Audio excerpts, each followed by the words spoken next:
Oh boy. Yeah, I mean, they did make it interesting in the end, but again, it was too little too late. And now they've lost 3 in a row. What's cracking, everybody, and welcome back to Kraken R&R, where, yes, the Kraken have now dropped 3 games straight, coming back from the All-Star break. And to make matters worse, where once things seemed certain with the Kraken atop the division, but now not only have the Vegas Golden Knights jumped them, but the Oilers have caught them and are now tied with them for second. So yes, they still control their own destiny, and as long as they can get things turned around, should have no problem making the playoffs. But they do have to get things turned around, because even though they have one of the easiest schedules in the NHL, if not the easiest the rest of the way, they still have to play those games and actually play well in them, which they haven't really been doing lately. Anyway, getting back to this game in particular against the Rangers, there's no lineup changes in it for the Kraken other than Jones and Ned instead of Grubauer, with it being the second half of a back-to-back. And as we get through the first 2 periods of this game, we're kind of just going to gloss over these, going over the goals, because there's really no changes in those first 2 periods from how they played the last 2 games. In fact, the first period is pretty much a good summary of how they played against the Islanders, and the second period a good summary of how they played against the Devils. In the first, they do get off to a hot start, but then after the first few minutes, the entire rest of this period is played lazily and sloppily, especially defensively, as they look like a team, this time not coming off of vacation like they did against the Islanders, but they definitely look like a team on the second half of a back-to-back, constantly giving up odd man rushes. In fact, I think the broadcast counted 6 odd man rushes in total by the end of this first period, so the Kraken defensively are regressing again to what we saw last year instead of the way they've played most of the season, especially when they're actually playing well. A few minutes in, it's one such defensive breakdown in their own end that ends up with the puck in the back of the net. And of course, with the Kraken getting the Islanders right after they get Horvat, they get the Rangers right after they get Tarasenko. This was literally Tarasenko's first game with the Rangers, and you just kind of knew going in that he was going to end up scoring at least once. And sure enough, it's he who puts the Rangers on the board first, as the Kraken actually are set up relatively well defensively. This isn't a straight up odd man rush coming through the neutral zone like we saw a few times this period, as both Larson and Dunn are in good position to close their guys off and not at least allow a clean shot off on net. But at the last possible second, for whatever reason, Larson decides to go off of Tarasenko,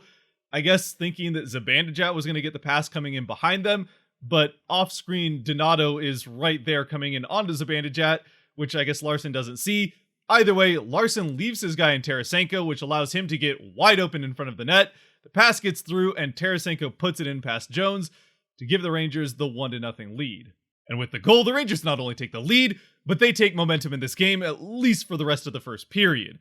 And it doesn't take much longer for the puck to end up in the back of the net again, as this time it isn't a mistake in transition or allowing an odd man rush. It's just getting lazy in their defensive end, as the Kraken in front of the net, which they're trying to close off the middle of the ice, but they all get caught kind of puck watching. It ends up into the slot where a guy that's wide open decides not to take a shot. Instead, he passes it down to someone who was forgotten about next to the net. It's Kaapo Kakko, who the Kraken just kind of let stand in the back door.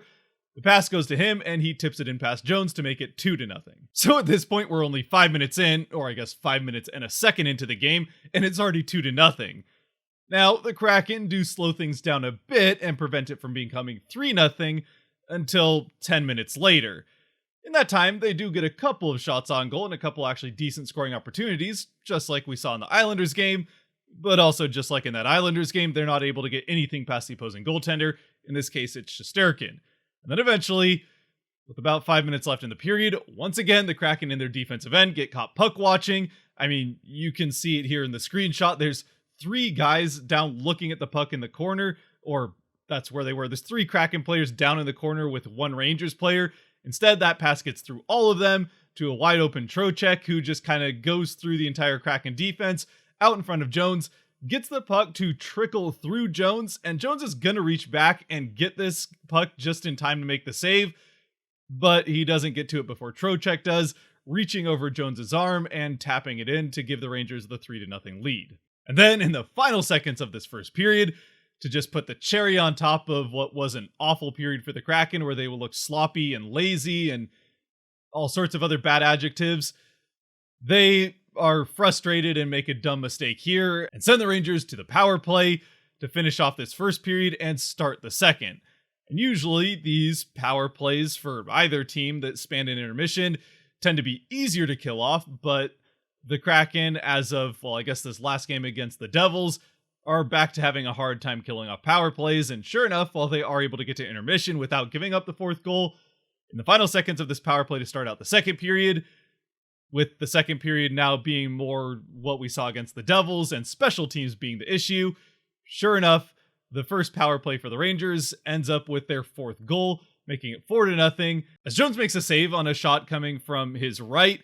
but then he has absolutely no idea where the puck is, just kind of freezes looking around at that side of the ice. Instead, the puck rebounded out to the other side, where the Rangers get to it first, and with a pretty empty net to shoot at, but a hard angle to actually hit that shot. Instead, it's just thrown at the front of the net, where it bounces off of Borgen in front of it and into the back of the net, as Jones still was trying to figure out where the puck was, or I guess had just figured it out, but not in time to get back to that side of the net. Now, finally, at this point, already down 4-0, the Kraken do show some signs of life, which is kind of how we felt in that game against the Devils when they scored their first goal, as they score their first one here to make it 4-1, just about a minute or maybe 2 minutes after the 4-0 goal. It's a beautiful pass from Tolvanen through the neutral zone, releasing Bjorkstrand on a breakaway, and Bjorkstrand makes no mistake, putting it through the top corner of the net over the glove of Shesterkin to give the Kraken their first goal of the game and at least prevent the shutout. And happily, just like the Rangers' first goal did for them, this first goal for the Kraken does serve to really start to turn momentum in their favor, which they're able to maintain pretty much the rest of the way in this second period, as they controlled play 5-on-5 and did end up getting 2 power plays. But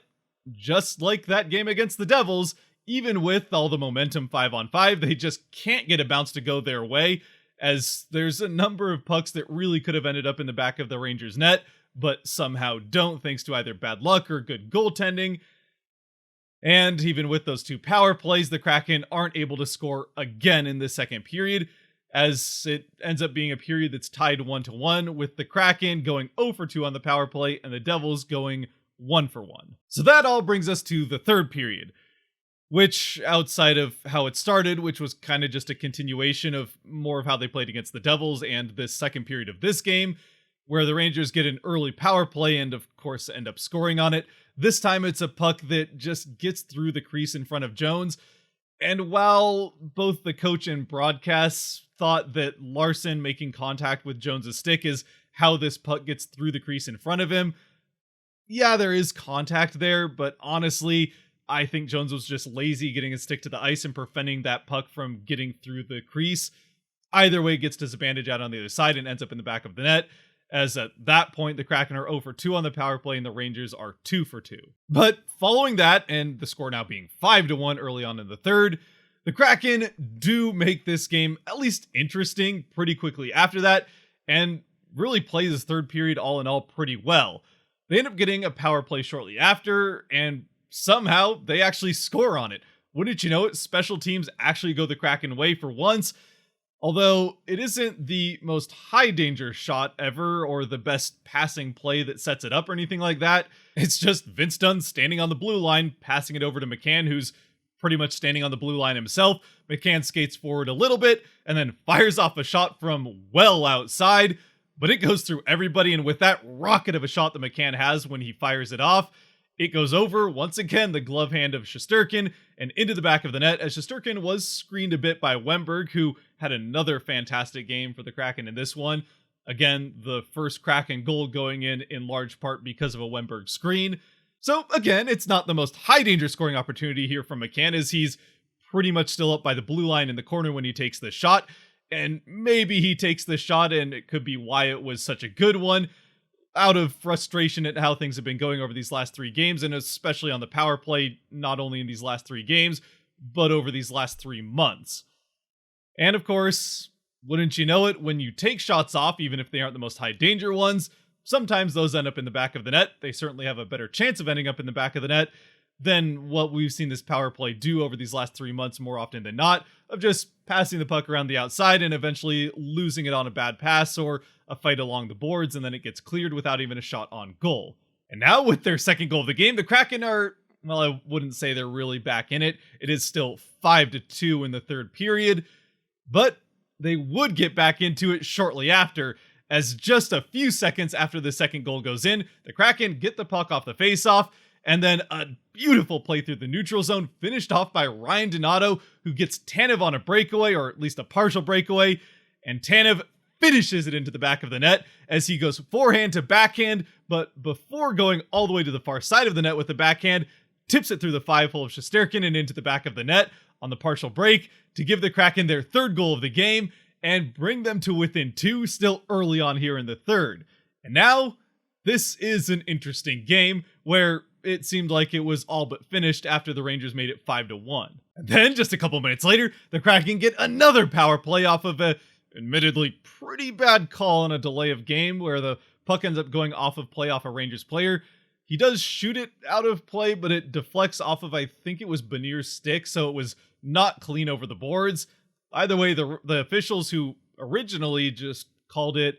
a normal out of play, but then huddled up and decided to call a penalty, which is kind of weird that they huddled up and then still came to the wrong conclusion. But at least this time, the official's mistake is in the Kraken favor, at least theoretically anyway, as it doesn't end up mattering. The Kraken aren't really able to make much of anything happen on this power play, and while they do get a few more good chances throughout the rest of this third period, they aren't able to find the back of the net again. Eventually, the Rangers do get a power play late in the third, but that ends up getting finished when Tanev again gets a good scoring opportunity shorthanded, which leads to a penalty that goes to 4-on-4. And then as we get into the final minutes of this game, and the rest of the Rangers penalty is killed off, so the Kraken are going to get about a minute of 5-on-4 themselves, or power play at the back end of that.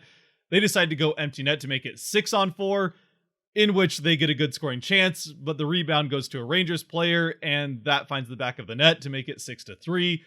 Technically, it is a shorthanded goal, but it's also an empty netter. Either way, it pretty much puts the nail in the coffin of the potential heroic comeback from the Kraken, as they end up falling short, just not quite able to dig out of the hole that they dug for themselves, especially in that first period, but also certainly helped out by their special teams issues in the second period and start of third. So once again, in summary for the Kraken in this game, it's a game that pretty much summarizes the whole road trip, as they have a first period that looks like the Islanders game, where they just clearly are not in the game, especially defensively, constantly leave out their goaltender to dry, who really didn't have a great night even outside of that. He did make some saves to keep them, well, I wouldn't say keep them in the game in the first, as they were still down 3-0 by the end of it, but he made some saves to make it not look as bad as it could have. Then the second period is pretty much a summary of that game against the Devils, as we've said, where they play a decent game and actually play better 5-on-5, but in special teams get completely dominated, eventually going 0-for-2 in that second period, and if you include the start of the third, going 0-for-2 as well on the kill, with the Rangers scoring twice. Finally, in the third period, hopefully this is a team that we're going to see a little bit more of as the rest of this road trip and the rest of the season go on, where the Kraken are able to battle back into this with a power play goal and then a quick goal after that to at least make things interesting, even if they do come up short, not able to dig out of that hole that they had put themselves in with those first two periods. And again, like we said in the beginning, now with this being the third loss in a row, the Kraken really need to get things turned around here and get back to winning some games consistently, as they're now 3-6-1 over their last 10, and are starting to fall in the standings in their division and in the Western Conference, which they still could easily turn around, again with one of the easier schedules left. In fact, 4 of their next 5 games are 2 against the Flyers, then 1 against the Red Wings, and 1 against the Sharks, with the last game of this road trip being against the Jets, who are a good team, but those are at least 4 very winnable games. Still, you have to play the games, and at least with the Flyers, they've been at least competitive here over the last stretch after an absolutely terrible start to the season that made them look like they were going to have a decent chance at the first overall pick. Even with the Flyers playing better hockey of late, though, these are still pretty much must-win games for the Kraken, both of their games against the Flyers coming up. This next one on the road on Sunday morning before the Super Bowl, where all of Philadelphia will have their eyes on the Eagles and not really thinking about the Flyers, I would say is safe to say. Of course, their players probably don't care that much. They're there to win hockey games. The good news, at least, is that the Flyers probably won't be picking up any big-name free agents right before playing the Kraken, as they're still pretty much well out of the playoffs. But yeah, these are basically must-win games for the Kraken, especially those two, and then the ones against the Red Wings and Sharks especially. As for the Kraken 3 stars in this game,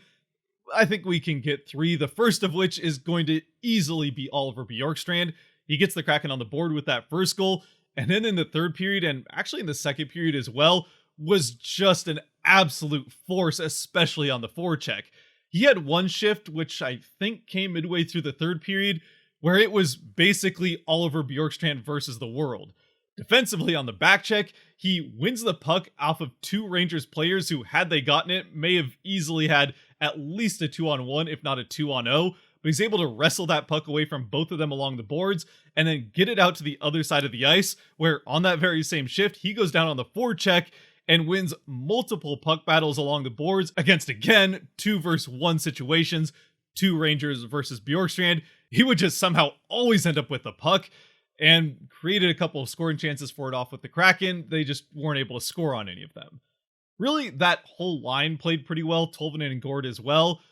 so I could give them stars, but Bjorkstrand was the driving force in this game. Tolvanen does have the assist, and it was a beautiful one on the Bjorkstrand goal. But my second star, I'm going to give to Ryan Donato, who I thought had a pretty good game. He also gets on the score sheet with an assist on the Tanev goal.